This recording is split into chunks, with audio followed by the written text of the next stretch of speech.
Okay, we're recording. So last time we finished section 5.5, finally.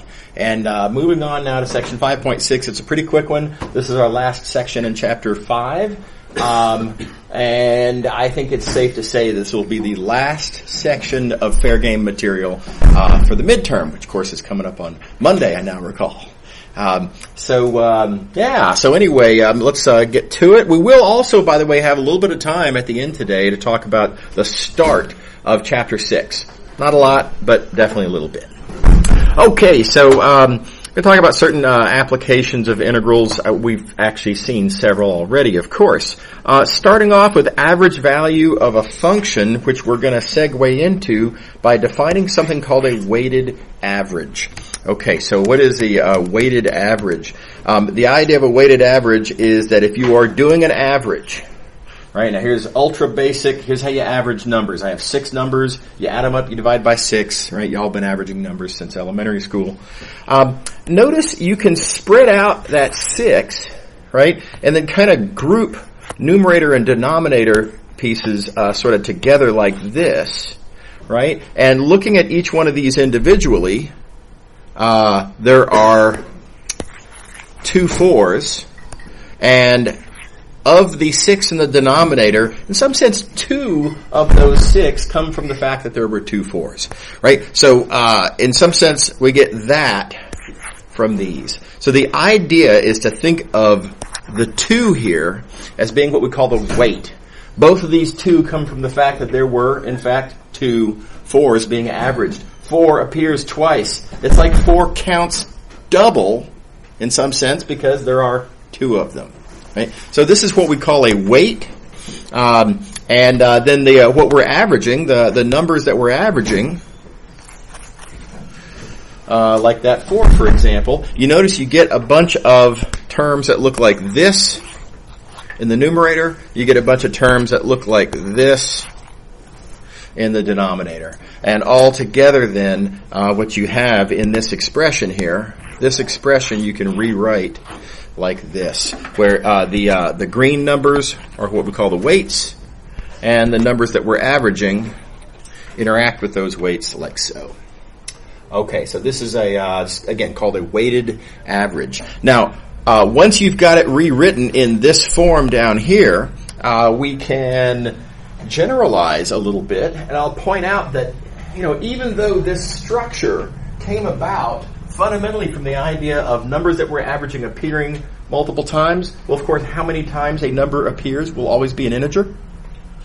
Yeah, but in this formula here, there's really no particular reason why those weights should have to be integers, right? So we're going to release this formula from the constraints of its motivation. These weights can be any positive numbers. It'd be weird to have a negative weight, so let's not do that. But any positive numbers is fine. Okay, so that's called a weighted average. Now, as an example, I deliberately chose as an example here something that relates to how course grades are computed in this class. Y'all will recall from the Sakai syllabus that your course grade is going to be based off of something called your course average. And it is literally a weighted average. And it's a weighted average where exams 1, 2, and 3 have weights 20, 20, and 20. Right? And then the final exam, well, in our class it has weight 30, and there's this business about homework and attendance. So a little different, but in this example we're going to just suppose that the final exam makes up the remaining 40, just to keep the arithmetic a little simpler. But anyway, point being, this is strongly suggestive of how course grades are going to be computed in this class. So, we've got student Bob who gets these 4 grades. All right, a little bit of a weak start, and then he picks it up. Does a little better, a little bit of a zigzag, but still generally uptrend. But those numbers, the way we do the weighted average of those numbers is to take the corresponding weights,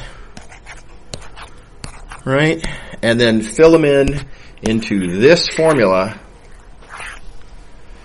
and punch up the arithmetic, and there you go. And so Bob gets a 2.96. And as of course, as far as our course is concerned, there is no such thing as a 2.96. Right? There's letter grades that have certain standard values, and I've got bins define that, roughly speaking, define the, what you might call the rounding. And in my class, that would be a B. Kind of rounds up to 3.0, if you will. Okay, does that make sense to everybody? All right. So, quick reminder, again, sort of off topic, but concerning course grades in this class, I just want to remind everybody, if you have any questions about how it works, I mean, this is roughly it, right, pretty much. But if you have any questions about what's the deal with homeworks, what's the deal with attendance, or what does it mean if I got such and such a grade on whichever exam, if you're just not sure what that means or how to interpret, or, what is it, what might that mathematically eliminate or not mathematically eliminate, come talk to me. I'll be happy to work it out with you. Okay. All right. Okay, what does this have to do with integrals? The idea is I can take this same motivation, right? This formula right here, idea being that you're multiplying numbers by weights and then dividing by the total weight, right? You could do the same thing for the values of a function. The idea being that if you're averaging the values of a function, right, if the values of the function are playing the roles of the numbers you're averaging, and if you use size in the domain as the weights, right, so these W's are, well, the dx's, right? A function has approximately the value f of x over a little interval of width dx. The size in the domain being the weight, that size is, and therefore that weight is dx. Then now you just get this formula here. So this is a total ripoff of the idea of a weighted average to define, again, the average value of a function. So now you can simplify that a little bit, I suppose. Right, this denominator is always going to be b minus a, and that does make the formula a little bit more compact. Nevertheless, I personally prefer this equation because it's easier to motivate, right? The numerator and the denominator look a lot alike. It's just that you stick the numbers that you're averaging in as an integrand in the numerator. One way to think about it. But anyway, this connects to our original formula for a weighted average more immediately, more obviously. So this is the one that I remember myself. And that does give me it takes me an extra half a second each time to remember how to compute that integral. Of course, it's the world's easiest integral. Okay. All right. So let's take, what's the average value of sine x over just these values here, in some sense, one sort of positive lobe, I guess you might call it, one sort of hill of the sine function as it goes from 0 up to 1 back down to 0. What's the average value of sine on that range? And, well, plug in. Right, this is what we're averaging. These are the values on which we're doing the averaging. Here's your denominator, b minus a. And compute the integral, punch it up, and there you go, 2 over pi. That makes sense to everybody? Okay, so this is a single variable example, but again, with the idea being that size in the domain is your weights, namely that your differentials are your weights. With that same idea in mind, you can do the same thing in multiple dimensions, right? So here we have a function defined on some subset of R2. Is a multivariable function. And, okay, so same deal. The weights are now little pieces of area instead of little pieces of width, because we're in a two-dimensional world. Then follow the form. Again, here's our formula. And again, if you'd like, you can rewrite that denominator as well. Of course, it's the area. Again, it's a really easy double integral. This is a double integral where you're just adding up the areas themselves. So, of course, it gives you the total area. Right? But easy integral to compute. So if you prefer to memorize this formula, I suppose you can. But it makes more sense this way. Suit yourselves. Okay. So, again, we can average a function like x squared on some domain in this case the unit disk. Right in here, the shape of the disk matters, because that what this means is, if you look at the shape of the unit disk, yeah, sure, X gets to be large sometimes. X gets to be as big as 1, but when X gets close to 1, there's not a lot of area over there because the way the circle kind of curves in. Y can't be very big. There's just not a lot of points over here. There's a short range of lists of values of Y over here. Right? So how do you sort of account for that? No problem. The integral does the work for you. And compute.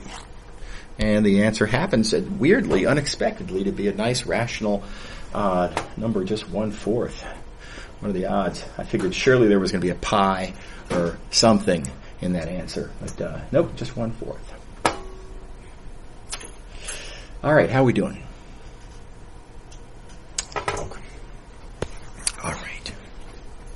Okay, so now here is a kind of a physics application, I guess you might call it. This idea of center of mass.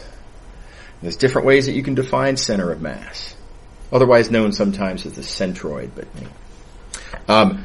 I like this one very well, and that is to think of center of mass as a weighted average. Center of mass is a weighted average. And so, again, we have a very familiar-looking construction. It's a weighted average of specifically position. It's a weighted average of where the pieces of mass are. Right? So you've got these locations of your masses. The center of mass is an average. It's a weighted average of those locations, where we use the weights as the masses. Right, so the masses themselves, how much mass is in each location, those are the weights.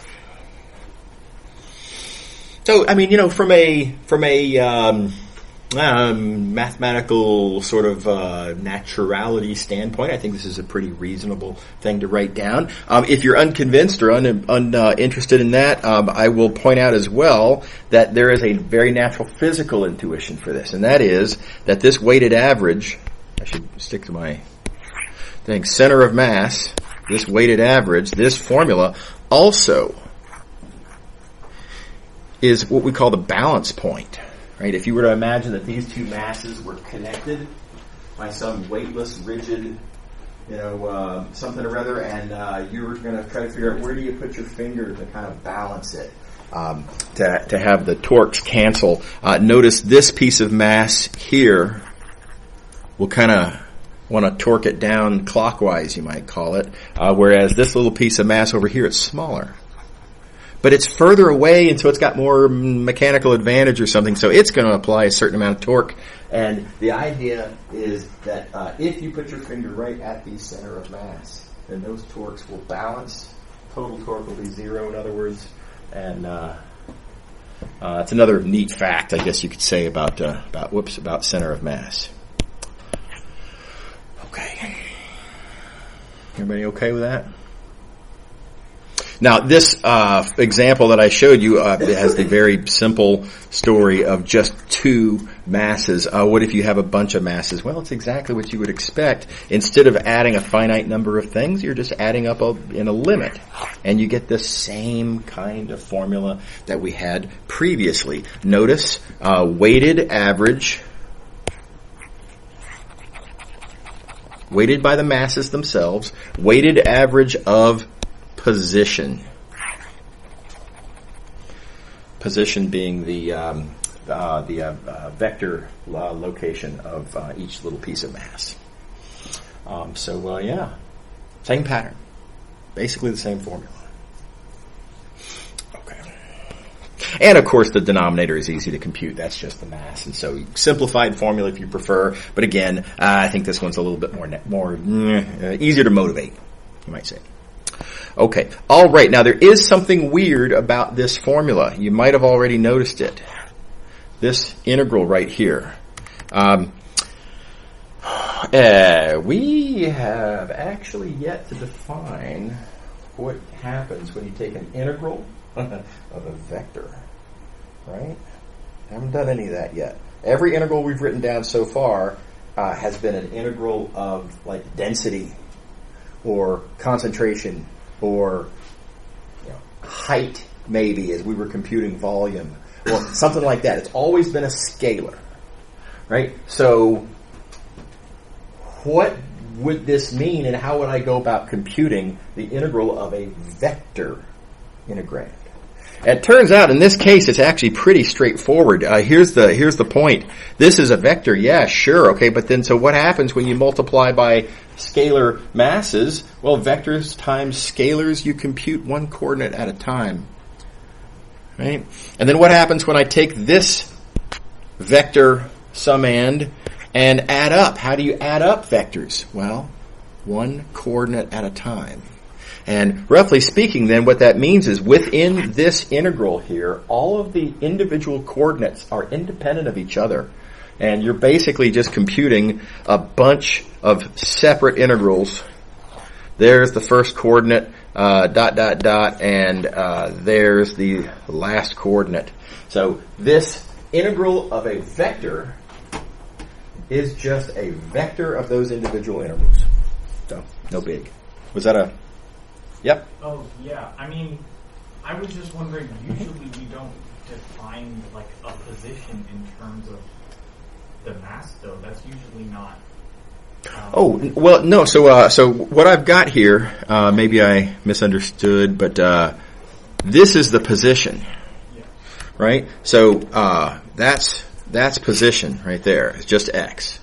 Right? And what we're doing here is we're taking a weighted average. So the weighted average means I've got to take weights. I'm using the masses as the weights. Does that make sense? And then the weighted average, colors, the weighted average is altogether what all of this is. How does that strike you? So to your specific question, I am using just x as the position. What I do with that position is a separate matter. And in particular, what I'm doing, again, it says right here, I'm taking the weighted average of those positions, but it remains that the positions are just the x vector. Is that satisfying? I think. Okay, yeah, cool. We can talk about it after class if you want, yeah. Okay, so let's do one. We're going to look at the upper half disk of radius A. So here we go, half disk, radius A. I'm going to assume that there's mass distributed throughout that half disk, specifically with a constant density. Constant with density equaling 1. Just because I want to get the ball rolling, I want to get one under our belts. Let's not make it, let's not introduce every possible complication. Okay. So there's the distribution of mass, and I want to compute the location of the center of mass. I'm going to compute the x-coordinate of the centroid, and then separately I'll be computing the y-coordinate of the centroid. And altogether that will tell me the vector location of the centroid. Okay, so one coordinate at a time. Following the above formula here, the first coordinate is that. And this integral you can crank out directly. You can slice it whichever way you like and compute. Or you can take advantage of symmetry. Right? And overwhelmingly that's the better way to do this calculation. Now there are details to be checked, and I emphasize this is important. And recall, we have rules that I've documented pretty explicitly last time in the notes there. 5 specific requirements of what you have to show on this coming exam if you want to use a symmetry argument. Right? And so I'm going to leave it as an exercise for you to supply those details. But the big idea here, and again, I don't want to deprive you of the opportunity of this practice problem, but there's your line of symmetry. And I claim that the domain is pretty obviously symmetric over that line. And then if you think through how reflections work, a reflection of that point is this point. Right? If you write down a formula for where is that reflection, then plug into this integrand. Well, this integrand has odd symmetry as well. So you don't have to slice and dice the domain and take antiderivatives and worry about the square roots that will, of course, appear. No, just integral 0 by symmetry. Is everybody okay with that? Make sure to fill in those details. Okay. Okay. Right, so let's find the y-coordinate of the centroid then. And this integral here, bad news, it is not. There is no symmetry argument that we can use to show this to be 0. In fact, the answer is not 0. So this one we pretty much need to brute force. You gotta punch it up. The area, of course, is easy to compute. There's nothing to that. That's an old geometry problem. But this integral, you can rewrite as iterated integrals in either of these two ways, and then yada, yada, yada, and there's your answer. How we doing? By the way, which one of these two integrals do you like better? I have a preference. Hard to tell at a glance. You might say that, I don't. This one's got 2 square roots in it, right? There's something I like about this integral, though, even more, and it's hard to see this coming until you've got them written down. It's got nothing to do with the fact that I chose the slicing, something about corners, trying to avoid corners. It's got nothing to do with that. It's got nothing to do with this curve and would I rather solve for x as a function of y or y as a function of x. You're going to have square roots in both. That's not the decider. What I like about this one is that if you look at the very first integration that's going to happen when you start cranking, y squared comes up, into which you will plug this square root. You square the square root. The square root's gone. There's no square roots left anywhere in the question. And it just works out really nicely. It's really convenient. Whereas if you do this way first, when you compute this integral, your answer's got square roots in it, and then you've actually got an integration by part, a substitution. You got a u substitution to do to compute the y integral. And not that you can't, right? It's not that bad, but all else being equal, that one's nicer. Everybody buy it? All right. Okay, next idea we're going to talk about something called moment of inertia. There is something weird about the way this calculation works. Most of the time that we've done physics, and that we will do physics in this class, if we are interested in a quantity, it's because we set out to compute it. Right, we compute mass because we were interested in mass. That came up because it occurred to us for whatever reason. Hey, I need to know the mass of this thing. So the concept precedes the calculation. That's not going to be the case here. What's going to happen here is we're going to start off by wanting to compute kinetic energy, as it turns out, and along our way to computing kinetic energy, weirdly, we're going to find a certain expression that really makes a lot of sense to think of it in a certain way, and a new physics idea, namely moment of inertia, is going to come up without our having intended for it to come up. So in some sense, we're going to just kind of we're going to sort of discover a physics concept inadvertently in the middle of a different calculation. So I think that's kind of cool. This is not a unique thing in physics. Okay, so the big idea here is we've got a axis, right? And then we've got mass that's rotating around that axis, a little piece of mass, a little particle of mass, right? And it is rotating around in a circle of radius r.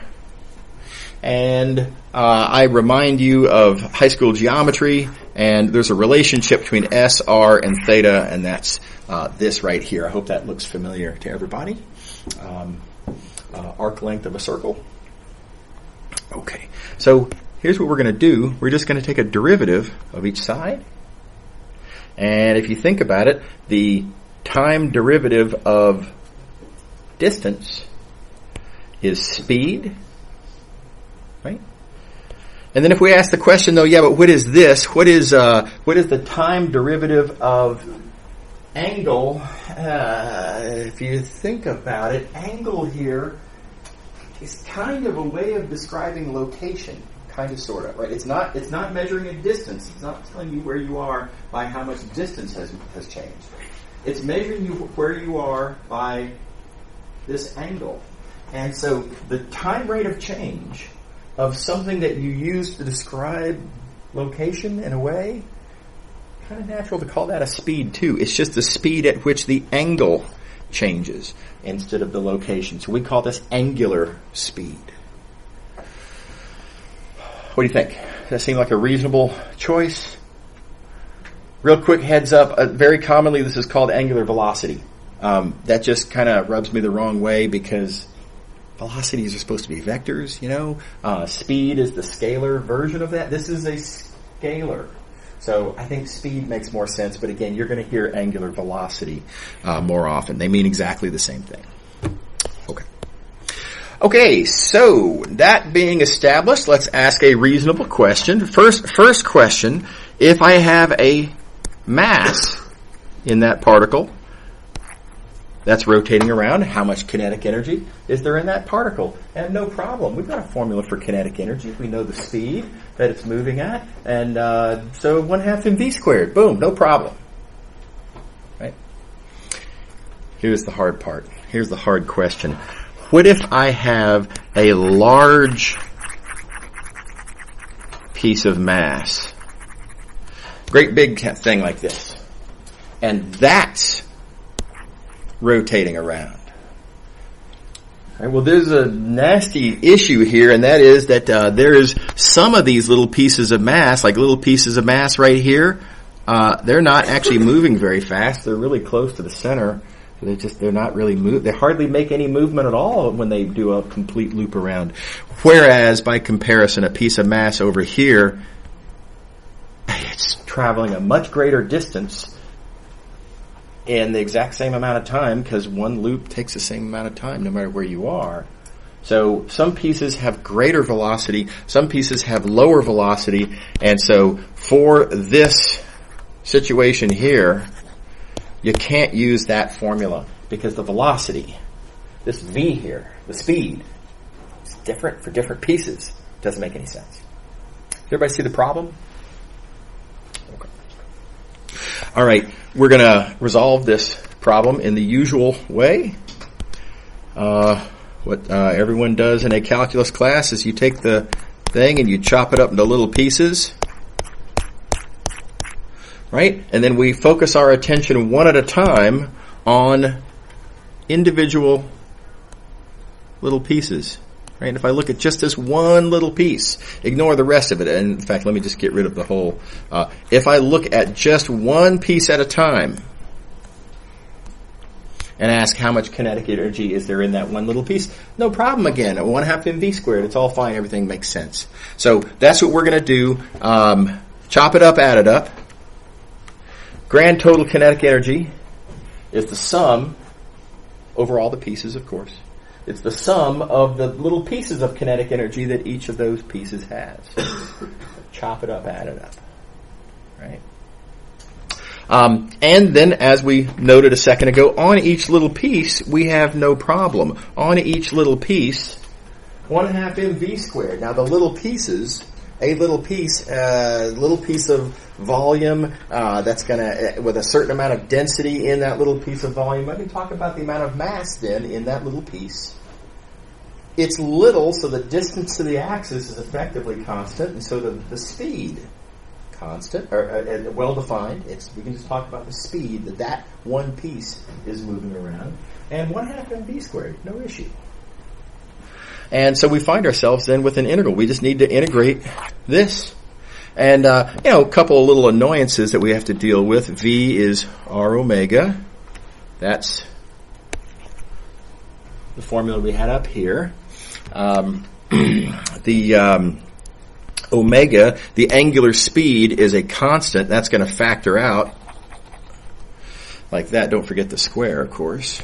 Right? So the omega squared factors out because, after all, each piece is rotating as a whole, and so the angular speed is the same everywhere throughout the piece.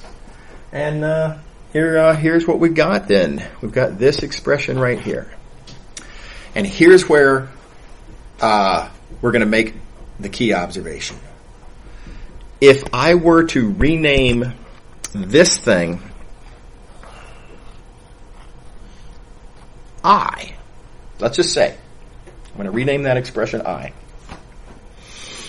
then notice that the formula for kinetic energy looks an awful lot like the linear formula for kinetic energy. Right? If you've got an object moving in a straight line, 1/2 mass times speed squared, that's linear speed. If you've got something rotating, you get 1/2 this thing, whatever the heck that is, times angular speed squared. So the structure of these formulas is the same. Linear speed, the analogous thing over here is angular speed. Well, that really sort of suggests that this thing here, in this new formula where we're looking at angular kinetic energy as relates to angular speed, this thing here then is, in this angular context, kind of playing the role that mass did in the linear example. So we call this an angular analog of mass. And that's the way you should think about moment of inertia, this thing called moment of inertia. It's an angular analog of, it plays the role that mass plays in computing angular kinetic energy in relation to angular speed. So that's why this thing is interesting. And again, notice I didn't come at this trying to make sense out of moment of inertia. I came at this trying to understand kinetic energy. And then this expression, just, oh my gosh, look at that. It really, I just kind of, this needs to have a name because this is clearly a thing, right? It all just comes out of the calculation itself. So, anyway, there you go. All right, so a little bit of a physics digression. Good thing to understand, though. So how do we compute these things? No problem. Real quick. This dm, colors. This dm here, of course, is density times dv. Oh, yeah, okay, well, that's because this is a triple integral because I had a three-dimensional solid. What if I had a two-dimensional piece of mass that was rotating? Well, then it's a double integral because I'm chopping up over an area, and then this would instead be density times dA. So, which it is depends on the context and, appropriate to your context. What's kind of nice then is to just always call it dm. Right? In my mind, I memorize this formula as integral r squared dm because it's always, whether double or triple integral, or even if there's a single variable version of this, it's always integral r squared dm. And just adapt dm accordingly depending on the context. So this is what I encourage you to memorize, and it's easy to make sense as needed. Okay.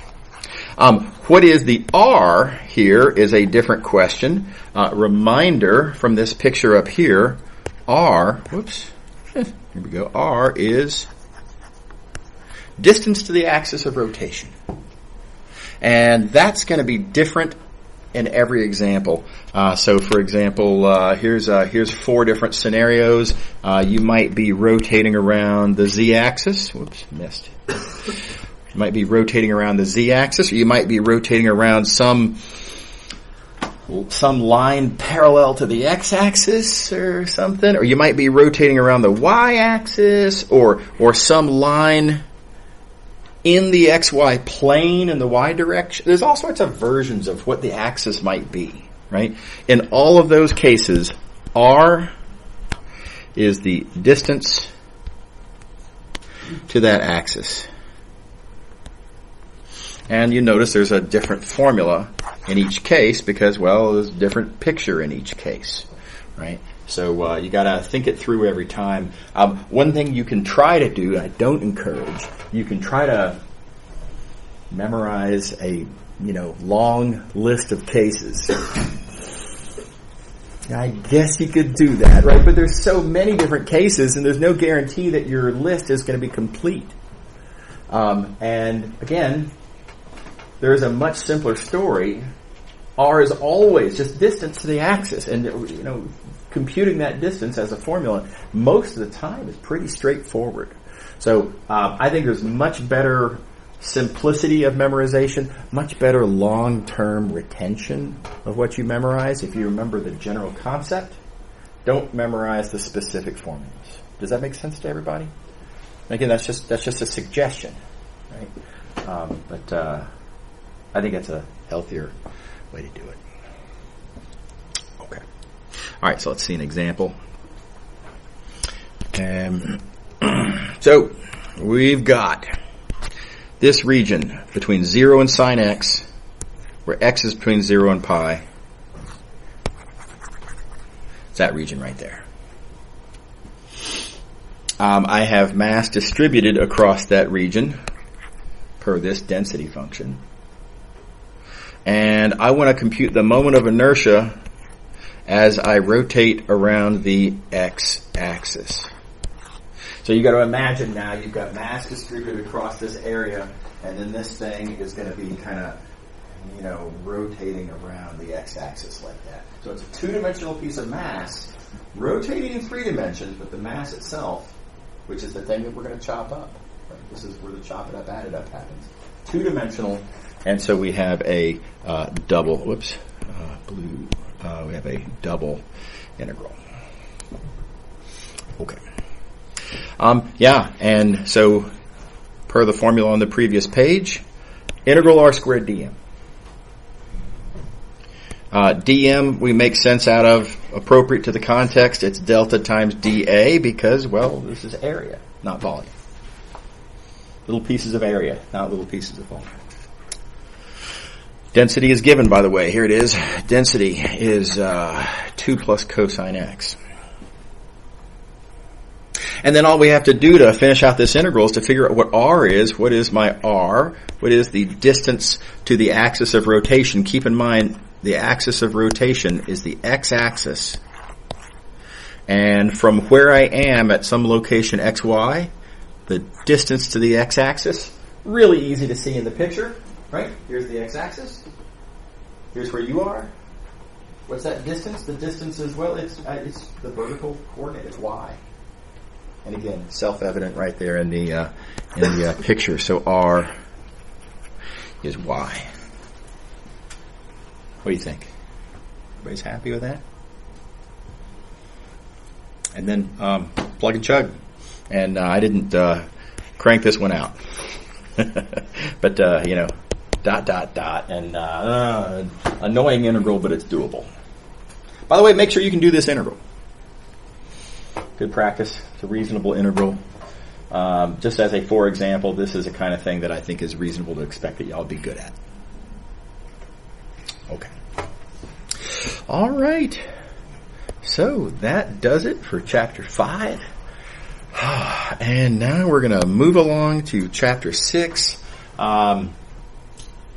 This is not going to be fair game on Monday's exam, because there's no way in the world we're going to finish section 6.1 today, and in fact we already didn't finish it in my earlier class, so definitely not fair game. But it is fair game for the third midterm exam, and that third midterm exam is actually not that long from now, right? So anyway, so definitely something you have to pay attention to. Anyway, here we go. We're going to define a new kind of an integral. I want to point out real quick that every domain that we've seen up to now, right? So we've done single variable integrals, we've done double integrals, we've done triple integrals. We've talked about various techniques for how to compute these things, but every kind of integral we've computed, the domain has been the same dimension as the world that it lives inside of. And so, for example, if we've been talking about in single variable, you talk about an integral over a one-dimensional, from A to B. And that is an interval on the real number line, which is also one-dimensional. Okay. Then we talked about double integrals. Well, a double integral, we're going to have an integral over a two-dimensional region, but that's a two-dimensional region inside of the xy plane, which is itself also two-dimensional. So two-dimensional living in a two-dimensional world. One-dimensional living in a one-dimensional world. Triple integrals, solids, living in three-space. Three-dimensional domain, three-dimensional world where it lives. Those numbers have been matching up perfectly. So now we're going to start to entertain uglier cases, such as, suppose we need to do a chop it up, add it up on a curve.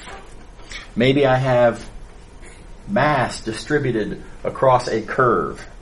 It's like a kind of a bent version of the mass on a rod example, but it's all twisted and curved around like this, right? And so maybe there's more mass per unit length over here, and then less mass per unit length up in here or something, and then more, maybe, I don't know, over here, whatever. How would I compute the total mass? Well, I'd chop it up into little pieces, but how do I get my hands on this? I mean, this is inside of a two-dimensional world. Would I do this with a double integral? I mean, no, right? Because double integrals, you chop it up into little pieces of area. There's no area in this picture. Double integral doesn't make any sense. Do I use a regular Calc 1 style single variable integral? No, we don't have curved domains in Calc 1, right? So this is a new scenario, and it's going to require that we write down an entirely new kind of Riemann sum. This is a fundamentally different kind of an object than any integral we've seen before. Does that make sense to everybody? Our existing Riemann sums are all sort of, dimensionally natural. Two-dimensional domains in two-dimensional worlds, three-dimensional domains in three-dimensional worlds. New story. Yeah. Is there theoretically some way to do a destruction factor to make it work with the Yes. integral? That's exactly right. That's exactly right. And details to follow. And time permitting, we'll get to that today. Yeah, totally. Absolutely. Yeah. All right. So let's the little bit we have to develop to get there, but yeah, that's exactly what's eventually going to happen here. Okay, so we've got this thing. We know we want to chop it up into little pieces. I'll note that we're going to chop it up into what I'm going to call a one-index collection of pieces. So here's my little pieces, my little sub-curves, you might call them. They're not integrals, right? Sub-curves, maybe you want to call them. And here's the first one, second, third, fourth, fifth, right? I can index these by one index, 1 through n. So this is a integration. This is a kind of a single sort of index Riemann sum. Okay. All right. On each little piece, what's happening on each little piece? On each little piece, and again, I like the mass example, so let's think about mass here. If I had mass distributed across this little piece of curve, how would I compute the amount of mass in that piece? Well, I would multiply mass per unit length, aka density, times length, delta S there, right? And here we are back to the perfectly natural, little scenario. If I have mass per unit length and I multiply by length, that gives me mass. And if I know how much mass is in each little piece, then I can add up over all of those pieces.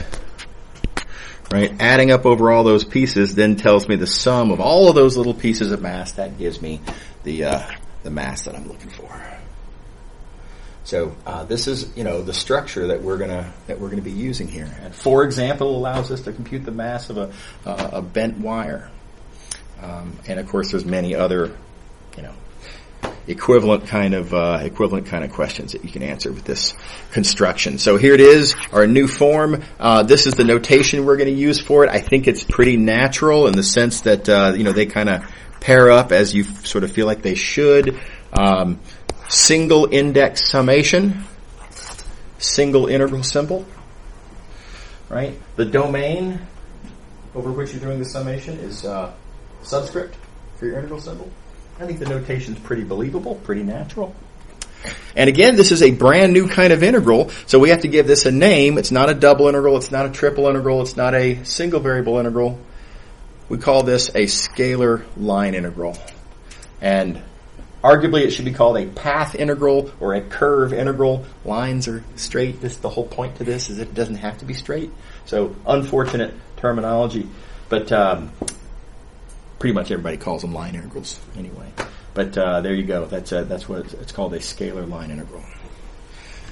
Pausing. Questions? Everybody willing to believe it? One thing I have to foreshadow is why we call it a scalar, specifically, line integral. And that is because it turns out, hard to see this coming, we'll see this on Friday, but there is a different scenario where I'm going to want to take a curve and add up in a way that kind of, at a glance, kind of looks like this, but which is importantly different, and so we'll need a different name for that one. So this is the scalar line integral, and we're going to have a different kind of a line integral that we'll see on Friday. Okay. Alrighty. Now, how to compute. We don't really have an existing method. What are we going to do? Turn this into an iterated integral? Right? It's not a double integral, so how would the iteration work? We don't have existing methods. What I am going to say is that we have previously treated the idea of an undesirable domain, right? And surely this is that. This is a weird domain. It's not just weird, it's dimensionally weird. It's the wrong dimension. It's a one-dimensional thing in a two-dimensional world. It's not where it should be in some sense. It's weird. We don't like that. And here's our existing, this is your idea in the back, we have an existing method for how to deal with undesirable domains. If you have an undesirable domain, now, to be fair, previously, the undesirable domains were not this undesirable. It's just that they were wiggly and had corners and stuff, right? They were weird looking, but we could have integrated them by massive brute force effort. We just didn't want to. Here, it's even weirder, it's even more undesirable, but it remains. We have a method for dealing with undesirable domains. The method is view your domain as being an image of something. Right? Let this curve be what comes out of some function when you put in a more desirable domain, the more desirable domain being here an interval. And then you use the pullback strategy. The idea of the pullback strategy is that if everything over here, like x for example, your location, if that is a function of t, then fine. Plug it in. Right? Rewrite x such as here, x is a function of t. And the act of plugging in is how you do pullbacks, right? So the function goes that way, and then expressions, everything written in terms of stuff over here, pulls back through the change of variables function, pulls back to be an integral on the t-axis that we know how to compute. So exactly as you said in the back, the only other detail we have to worry about is the stretching factor. So how do we pull back ds? Let's see here. Yeah, here it is. ds. How do I pull back ds?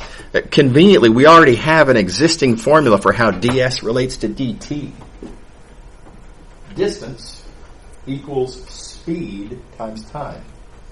Old news. Right? Distance equals speed times time. And so ds is the distance. And that means that, coincidentally, the stretching factor, the thing that you multiply by dt, is just speed. Does that make sense to everybody? Okay, so that stretching factor Goes like that. So this is the story. View your curve as being an image. Pull back, and what I'm going to say is the usual way. Note this particular formula for our stretching factor, and everything kind of falls into place. The last thing I'll mention, and then we'll call it a day, is we've actually kind of done this before. Right? We have, in fact, previously viewed curves as being images. Right? And that's called a parameterization.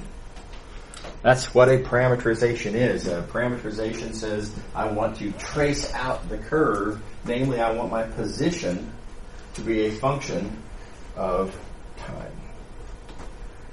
So parameterizations are what you're going to loosely call change of variables functions that we'll use to compute these integrals. And we're out of time, but we're going to start off next time with 4 examples of how to do this.